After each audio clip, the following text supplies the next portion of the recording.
Hello everybody, and thanks for checking out my review of the 43.5mm Omega Seamaster Planet Ocean Steel on Steel. This is model number 215.30.44.21.01.002. This watch uses Omega's in-house 8900 movement. Now if you like this review, please click the thumbs up, subscribe, and hit the bell to be notified when I post new reviews. And also please leave a comment below, I always love to hear from you. The original Planet Ocean was introduced in 2005 as a top tier to the Seamaster line. It was loosely designed after the 1960s Seamaster 300 model 165024. The look has largely remained the same since 2005 with some updates to the movement and more options. I've always loved the Planet Ocean. It's got a tool style with a very well thought out detail. This is the black version with the black ceramic 120 click unidirectional bezel. It uses the liquid metal on the bezel markers and numbers. It's got an orange rubber insert along the 12 o'clock to 3 o'clock on the bezel, along with the applied orange Arabic numerals 12, 6, and 9 on the dial. The date is displayed in black with white numbers at the 3 o'clock position. The dial's unique. There's an interesting effect of the high-gloss ceramic dial with Omega's very effective anti-reflective coating. The dial picks up reflections, but it's not distracting at all.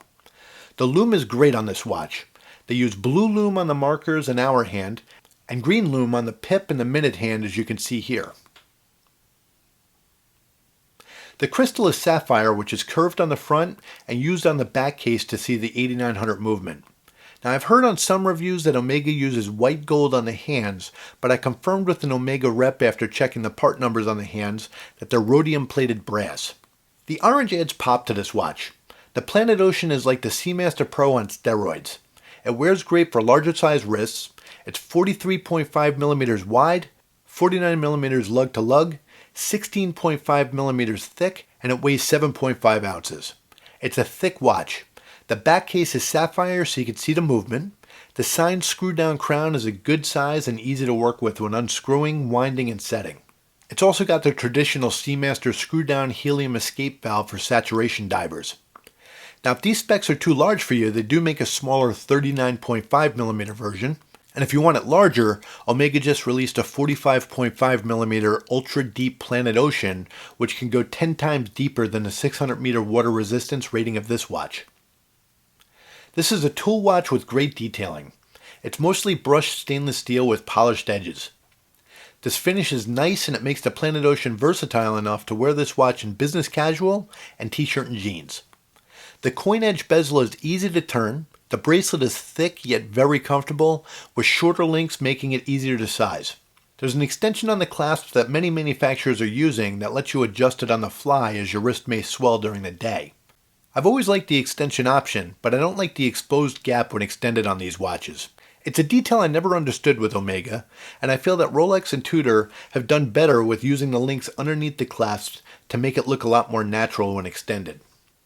Now here's a wrist shot. I have a 7.5 inch wrist, and even though it's tall, the thicker size of the bracelet gives it a nice balance, and it doesn't move around a lot on my wrist.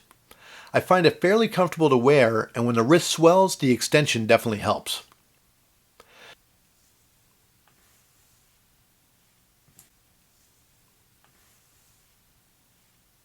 Omega's in-house movements have been next level.